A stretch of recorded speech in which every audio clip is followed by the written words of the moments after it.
Olá, amigos do Quartel-General. É um imenso prazer estar com todos vocês mais uma vez na nossa correção da apostila. Hoje nós falaremos sobre as questões de número 11 a número 30. Vamos começar. Olha só, nós temos, e elas falam sobre o Plano Nacional de Políticas Criminais e Penitenciárias.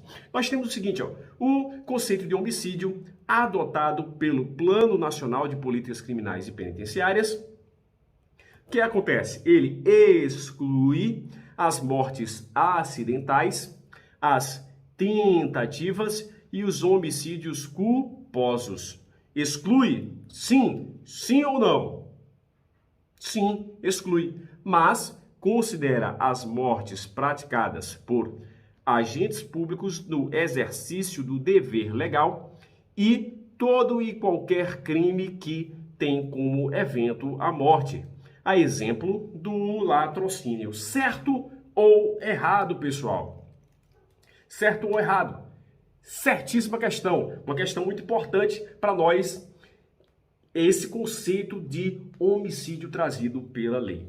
Coloque na sua cabeça, divida na sua cabeça o que é excluído do conceito de homicídio e o que está incluído. Por exemplo, homicídio praticado por policiais. Para falar a verdade, mortes ocasionadas por policiais. Não estou falando se são consideradas crime ou não, tá? Não é homicídio, são mortes. Mortes é diferente de homicídio, perfeito? Então, mortes, no caso de legítima defesa, no caso de o policial estar agindo no cumprimento do seu exercício legal, perfeito? Das suas funções legais, ok? Então, o gabarito da questão número 11, gabarito, vou colocar aqui para nós, gabarito correto. Questão número 12. Questão número 12 fala o seguinte: a diretriz geral da política criminal deve ter como foco a criminalidade violenta, o tráfico de drogas ilícitas, o crime organizado e a corrupção. Em um determinado trecho da nossa lei, ele fala somente tríade, tá? Mas em outro trecho da nossa lei, não, do nosso documento, a tríade que não abrange o tráfico de drogas. Tríade, lembrando aqui que é C. Mas em outro ponto do nosso plano nacional, nós temos sim a inclusão também do tráfico de drogas. Perfeito? Tranquilo? Questão 12, ok. Questão número 13. Questão número 13, nós temos o seguinte: o Estado brasileiro apresenta, na última década, déficit de aproximadamente 358.663 vagas. Aqui é um valor incontestável, tá? Aqui só para fins de conhecimento mesmo. Então, nós temos... É óbvio, né, que eu não colocaria só se fosse um número bastante absurdo, né? Mas aqui realmente é um número correto, de acordo com o plano. De vagas no sistema prisional. Ok. Rondônia é o estado que apresenta o maior déficit. Certo ou errado? Certo ou errado? Nós temos aí errado. Não é Rondônia, é Roraima. É Roraima, gabarito errado. Perfeito, show de bola. Vamos para a questão número 14. Podemos fazer um comparativo entre o Brasil e os Estados Unidos, afirmando que os Estados Unidos têm maior índice de elucidação de homicídios, em virtude, por exemplo, da utilização do exame de DNA. Exame de DNA, certo ou errado? Vou colocar aqui para vocês. Pausem o vídeo aí para responder a essa questão. Nós temos aqui a utilização, por exemplo, né, de perfil genético. Vamos lá, volta para mim. Perfil genético. É interessante nós observarmos a inclusão do perfil genético, da identificação pelo perfil genético no ordenamento jurídico brasileiro. Perfeito, show de bola. Esse perfil genético, ele faz com que um banco de dados cadastre o quê? características relacionadas aos criminosos. E aí pode existir em uma cena do crime uma coleta de um determinado material e bater conforme o que temos lá no banco de dados. Opa, essa pessoa, esse suposto criminoso, ele estava na cena do crime. Aí, obviamente, juntando com outros, com câmeras, com filmagens, com gravação de áudio, aí a gente consegue ter um lastro probatório maior, um conjunto de informações mais robusta para que exista, por exemplo, a condenação ou para a continuidade das investigações e, posteriormente, condenação ou absolvição de alguém, perfeito? Então, o perfil genético é uma ferramenta muito importante aí, a identificação do perfil genético para as investigações nos Estados Unidos, funciona muito bem, e no Brasil está começando a ser utilizada, perfeito? Então, gabarito da questão número 14, gabarito correto. Vamos para a próxima, questão número 15. A taxa de extinção da punibilidade em alguns estados da federação ultrapassa a taxa de 50% dos processos. É interessante que, inclusive, aqui é só para fins de conhecimento, né? Inclusive, nós temos estados chegando a aproximadamente 97% da extinção da punibilidade. Temos estados aqui, estados, por exemplo, do Nordeste, estado de Pernambuco, estado do Rio Grande do Norte, com um índice bastante alto de extinção da punibilidade, tá? De extinção da punibilidade. Alguns, por exemplo, por morte. Então, esse índice aqui, acredito uma questão menos relevante, tá? Acredito uma questão menos relevante. Aqui realmente existem estados com um número maior do que 50%, ok? Então, o gabarito da questão número 15, gabarito correto, tranquilo. Menos relevante, tá, pessoal? Menos relevante. Não acredito nessas questões muito profundas a respeito de números, exceto se houver um número totalmente assim absurdo, né? Eu vejo dessa forma, né? Minha opinião, tudo pode ser cobrado, mas é minha humilde opinião, ok? Próxima, 16. Percebe-se em diversos estados que aqueles que cometeram crime de homicídio, por exemplo, têm mais medo de morrer do que serem investigados, julgados ou presos. Será que essa afirmação aqui da 16 está conforme o nosso Plano Nacional de Políticas Criminais e Penitenciárias? Sim, está sim. Há mais medo de morrer, porque existe aqui muita briga aqui de muitos conflitos entre facções criminosas, e aqueles criminosos que estão de um lado, por exemplo, aqui de uma facção conhecida como, não vou citar o nome de uma facção, né? Vou colocar aqui, ó, facção A e facção B. Nós temos aqui esse conflito que aconteceu, por exemplo, em alguns estados, em algumas unidades prisionais, inclusive, né? Existe realmente um medo de esse indivíduo aqui que está de um lado, ele ser morto por um indivíduo aqui que está do outro lado, perfeito? Então existe realmente essa briga aí, ok? E esse medo de morrer, mais do que ser investigado, julgado ou preso. Questão 17. Em 2017, verificamos que os idosos são as maiores vítimas do crime de homicídio. Será que são os idosos mesmo, pessoal? Sim ou não? Sim ou não? Olha só, nós temos essa informação aí como errada. Para falar a verdade, aqui nós temos os jovens como sendo as maiores vítimas do crime de homicídio. E aí nós temos aquela velha máxima que fala que é um indivíduo pobre, um indivíduo de comunidades, um indivíduo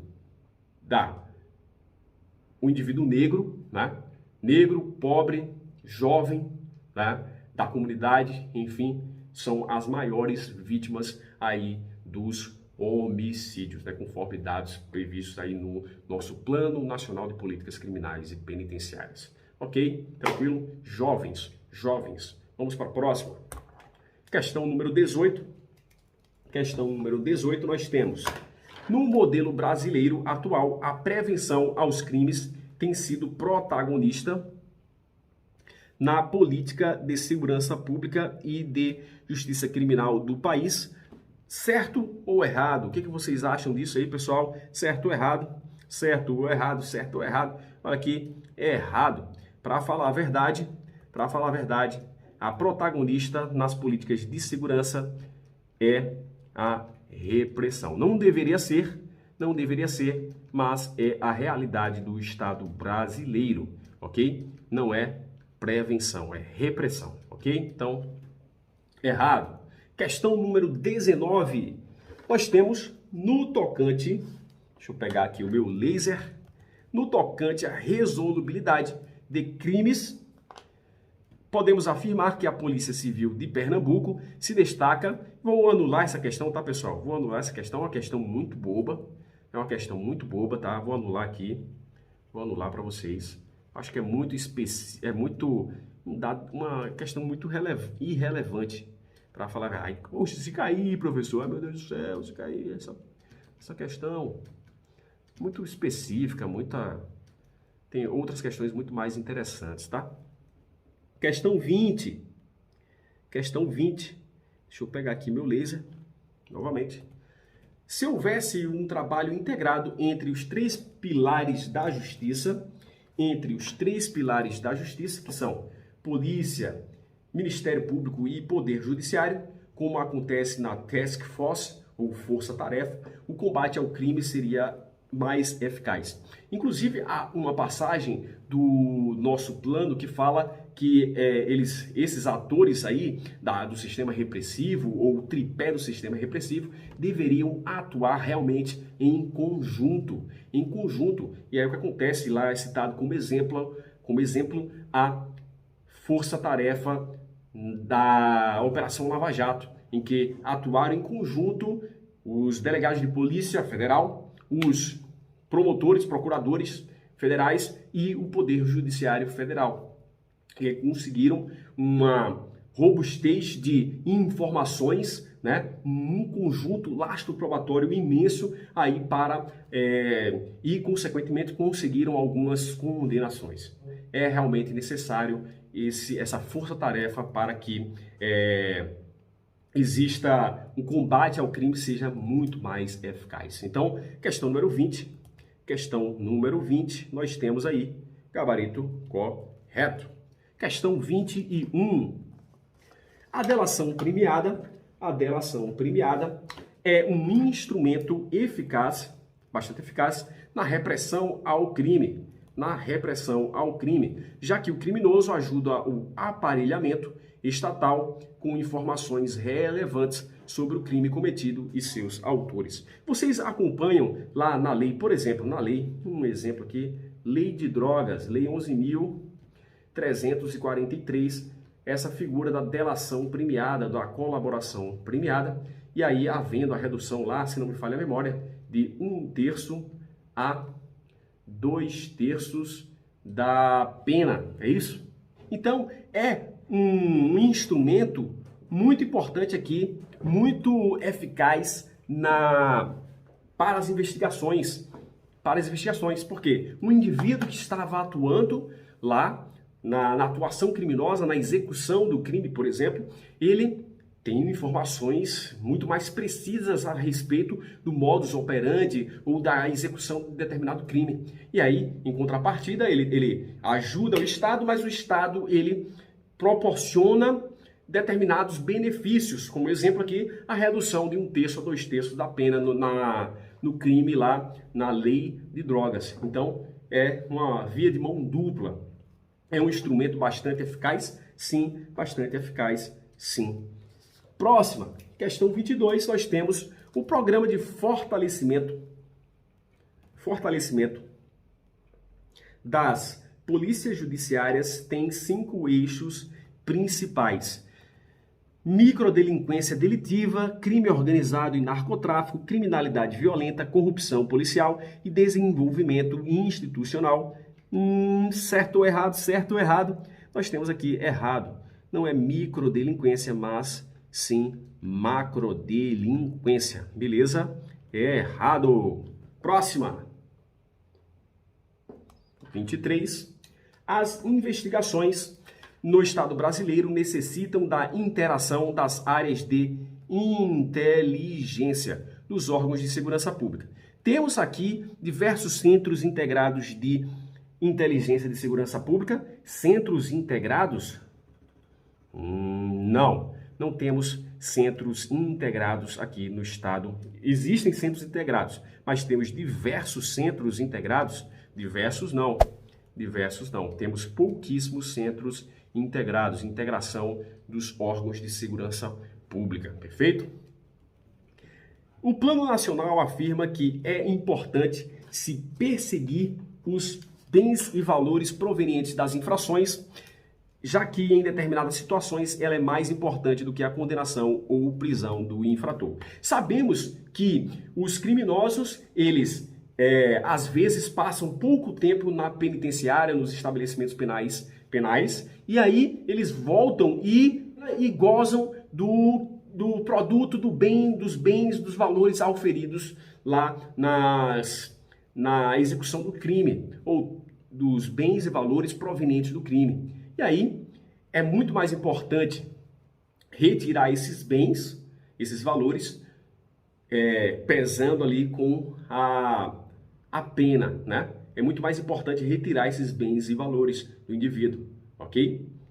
Muito mais importante do que a prisão, em alguns casos, obviamente, né?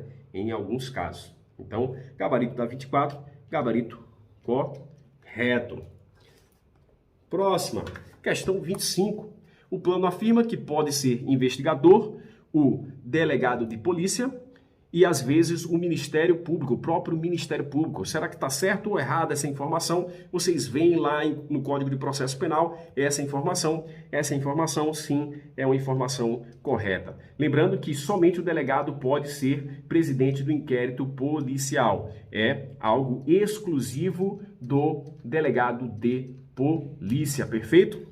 De 2007 a 2017, houve crescimento de aproximadamente 50% do número de casos de homicídio. Será que certo ou errado? Certo ou errado? Nós temos errado porque tínhamos um número de aproximadamente 50 mil e cresceu em 2017 para aproximadamente 65 mil casos de homicídio. Então, temos aqui um gabarito errado. Pausem o vídeo, sempre pausem o vídeo para responder a questão com mais tranquilidade, analisarem, verem, lerem o texto e verificarem aí o gabarito. Próxima. O Atlas da Violência de 2019 apontou que a criminalidade violenta constitui o quê? Um problema econômico, já que os gastos com a violência no Brasil superam 10% do nosso PIB. Será que é certo? Errado? Certo, errado, errado. A cada ano, aproximadamente 5,9% do PIB. Gasto com segurança pública, com combate à criminalidade. Errado. 28. Fixar protocolos comuns de ação entre as instituições de segurança pública e justiça criminal é uma das formas de otimização das investigações. Protocolos comuns aqui para as instituições de segurança, otimização das investigações, bem claro, bem lógico, correto. O Plano Nacional afirma que, para a melhoria dos resultados dos trabalhos das polícias judiciárias, é necessário um intercâmbio de informações entre instituições de segurança pública da União, nos estados, no Distrito Federal e nos municípios, priorizando o enfrentamento das organizações criminosas e evitando a instauração de procedimentos de baixa efetividade. Certo ou errado? Certo ou errado? Certo ou errado? Errado. Por quê? Porque não temos instituições de segurança pública no âmbito dos municípios.